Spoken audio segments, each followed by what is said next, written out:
ಢೋಲಕ್ ಇವರ ಆಟಿಕೆ. ಶ್ರೀ ಮೀರ್ ಹಾಜಿ ಕಾಸಂ, ಪದ್ಮಶ್ರೀ 2026. ನನಗೆ ಹೇಗೆ ಮಾತನಾಡಬೇಕೆಂದು ತಿಳಿದಿಲ್ಲ, ಅದನ್ನು ನಿರ್ವಹಿಸಲು ಸಾಧ್ಯವಾಗಲಿಲ್ಲ. ನನ್ನ ಢೋಲಕ್ ಮಾತನಾಡುತ್ತದೆ, ಜನರಿಗೆ ಅದು ಅರ್ಥವಾಯಿತು, ಹಾಗಾಗಿ ಎಲ್ಲರೂ ನನ್ನನ್ನು ಹಾಜಿ ರಮಕ್ಡು ಸಾಹೇಬ್ ಅಂತಾರೆ. ಗುಜರಾತ್ನ ಜುನಾಗಢದ ನಿವಾಸಿ ಹಾಜಿ ಕಾಸಂ ಚಿಕ್ಕ ವಯಸ್ಸಲ್ಲೇ ತಾಯಿಯನ್ನು ಕಳೆದುಕೊಂಡರು. ಅವರ ತಂದೆ ಸಂಗೀತ ಮೀರ್ ಸಮುದಾಯದವರಾಗಿದ್ದು ವಿವಿಧ ಕಾರ್ಯಕ್ರಮದಲ್ಲಿ ಢೋಲಕ್ ನುಡಿಸಿ ಜೀವನ ಸಾಗಿಸುತ್ತಿದ್ದರು. ಪುಟ್ಟ ಹಾಜಿ ಕಾಸಂ ವೇಗವಾಗಿ ತಂದೆಯನ್ನು ಢೋಲಕ್ನಲ್ಲಿ ಅನುಕರಿಸಲು ಪ್ರಾರಂಭಿಸಿದರು. ಅವರಂತೆ ಆಗಲು ನಿರಂತರವಾಗಿ ನುಡಿಸಿದರು.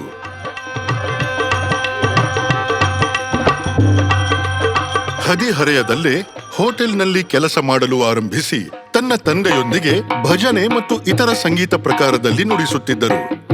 ನವರಾತ್ರಿಯ ಸಮಯದಲ್ಲಿ ಪ್ರಸಿದ್ಧ ದಿವಾಳಿ ಬೇನ್ ಜೊತೆ ಏಕವ್ಯಕ್ತಿ ವಾದನವನ್ನು ನುಡಿಸಿದರು. ಹೆಸರಾಂತ ಜಾನಪದ ಗಾಯಕ ಪ್ರಾಣ್ಲಾಲ್ ವ್ಯಾಸ್ ಜೊತೆ ಸಂಗೀತ ಕಚೇರಿಯಲ್ಲಿ ತಂದೆಯ ಪರವಾಗಿ ನುಡಿಸಿದಾಗ ಜೀವನಕ್ಕೊಂದು ಮಹತ್ವದ ತಿರುವು ಸಿಕ್ಕಿತು. ಕಾಸಂ, ಈ ಹುಡುಗ ನಿನಗಿಂತ ಉತ್ತಮ, ಹಾಗಾಗಿ ನನ್ನ ತಂದೆ ಹೇಳಿದ್ರು ನಿಮ್ಮ ಜೊತೆಗೆ ಇರಿಸಿಕೊಳ್ಳಿ ಅಂತ.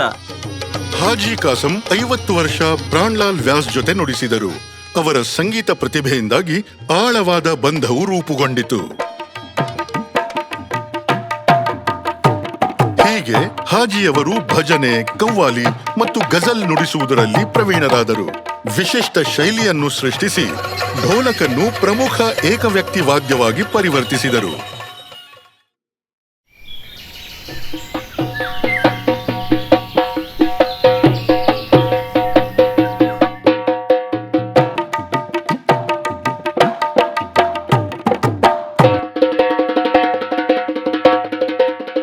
ಗುಜರಾತ್ನ ಬರಗಾಲದ ಸಮಯದಲ್ಲಿ ಹಸುಗಳು ತುಂಬಾ ಬಳಲುತ್ತಿದ್ದವು. ಅವುಗಳಿಗೆ ಮೇವು ಅಥವಾ ಹುಲ್ಲು ಇರಲಿಲ್ಲ.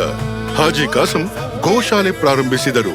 ಹಸುಗಳ ಮೇವಿಗಾಗಿ ಹಣವನ್ನು ಸಂಗ್ರಹಿಸಲು ಸುಮಾರು 30,000 ಪ್ರದರ್ಶನ ನೀಡಿದರು. ನನಗೆ ನೀಡಲಾದ ಪದ್ಮಶ್ರೀ ಪ್ರಶಸ್ತಿಯಿಂದ ಜೀವನ ಧನ್ಯವಾಯಿತು. ಇದಕ್ಕಾಗಿ ನಾನು ಎಲ್ಲರಿಗೂ, ಅಂದರೆ ಇಡೀ ರಾಷ್ಟ್ರಕ್ಕೆ ನಾನು ವಂದಿಸುತ್ತೇನೆ. ಶ್ರೀ ಮೀರ್ ಹಾಜಿ ಕಾಸಂ, ಪದ್ಮಶ್ರೀ 2026. ಕೋಟಿ ಕೋಟಿ ನಮಸ್ಕಾರ.